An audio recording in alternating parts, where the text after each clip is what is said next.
Robert Scheinfeld here, and welcome to the second in what I'm calling the myth-busting series of videos. In this video, I want to focus on the law of attraction. Now man, at this particular time when this video is being recorded, the law of attraction as a technique to get everything you want is just sizzling. Because of the success of the DVD and the book The Secret, and all of the ripples that rippled out from that monster moving through the universe, so to speak, everyone's just on fire about this is the magic bullet to help you change, fix, or improve or get anything that you want in your life. So let's take a close look at the law of attraction. As is the case when we talk about the truth, with capital T's, versus illusions and stories and non-truth, there are many layers to discuss from and about. So at the first layer, if you look very closely at the law of attraction and everybody who applies it to try and get what they want, change, fix, or improve whatever it is that they want in their life, here's what you see. It works sometimes, but not other times, and it works for some people, but not other people. If you actually take the time to measure, which I have done, all of the wants, if you will, that people try to pump through the law of attraction, and then you measure how many of those wants they actually got within a reasonable time frame, up to a year, I guess I might say, unless it happens to be a really long-term goal. What you find out is a very small percentage of the things that we try to pump through the law of attraction do we actually get.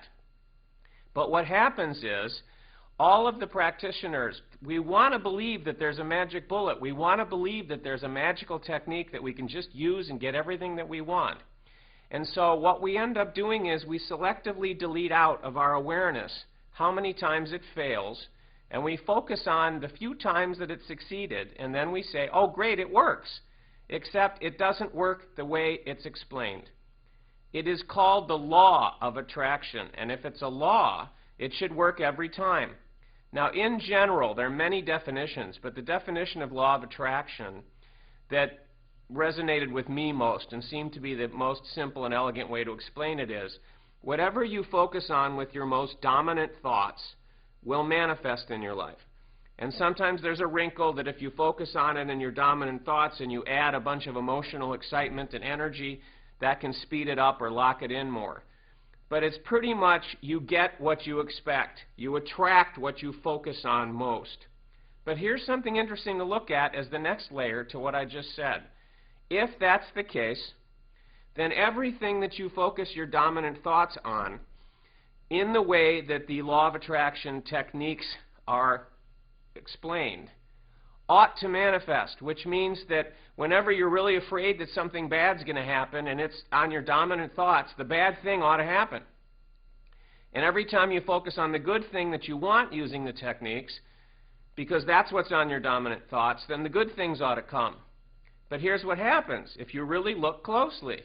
The bad things don't always happen, even though our dominant thoughts are focused on them for long periods of time, sometimes as we perceive it, against our will. And, as I mentioned, all the good things do not come. And here's another thing to look at. If the real power source is our thoughts, our dominant thoughts, then answer this one for me.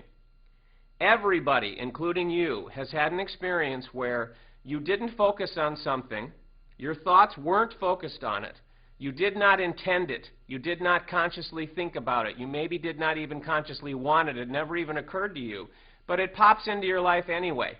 An unexpected goodie, bonus, wonderful thing, whatever you want to call it. So, if the law is whatever's in your most dominant thoughts manifests in your life, how do you explain something really awesome that manifests that wasn't in your thoughts?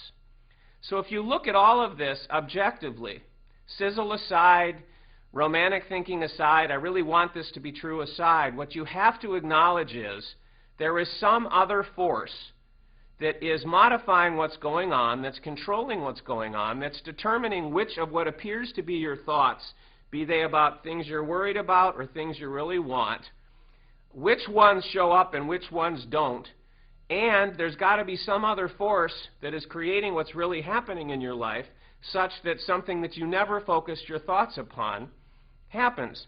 I'll give you a great example of this, a gigantic one, and that's the Harry Potter series. The author of the Harry Potter series, J.K. Rowling, had no dominant thoughts about a series of books that would rocket around the world the way that they did and become what may be the best-selling book series of all time. I don't know if that's accurate, but if it isn't, then it's close. And a series of best-selling movies. Never occurred to her, was never on her mind. Her conscious intention was to make enough money to be able to support her and her daughter and to be able to continue writing what she had a passion for. So how do you explain the source of this amazing success in creation called Harry Potter when it was not in her dominant thoughts? Again, there's got to be some other creative force that is really responsible for what's going on.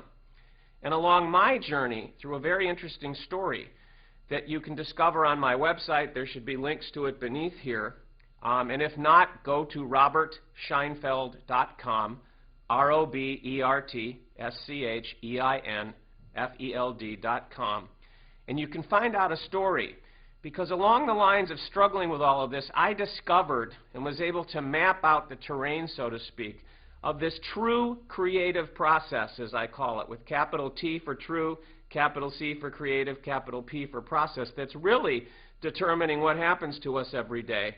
Not our dominant thoughts, but another creative process. And how to be able to tap into that creative process to get what you really want, which very often is radically different than what you think you want, which is a whole other story. So I invite you, and there are other things that I could say here about the law of attraction that would take more detail than we have, more time than we have here in this particular video. But if you visit my website, click on a link that you may see beneath this video, or go to the website that I just explained, you'll be able to get much more detail on the creative process that I just mentioned and on why the law of attraction is a myth, why it does not work that way, really, why it fails more often than it works, and how to tap into the true creative process to be able to transform your life in radical ways.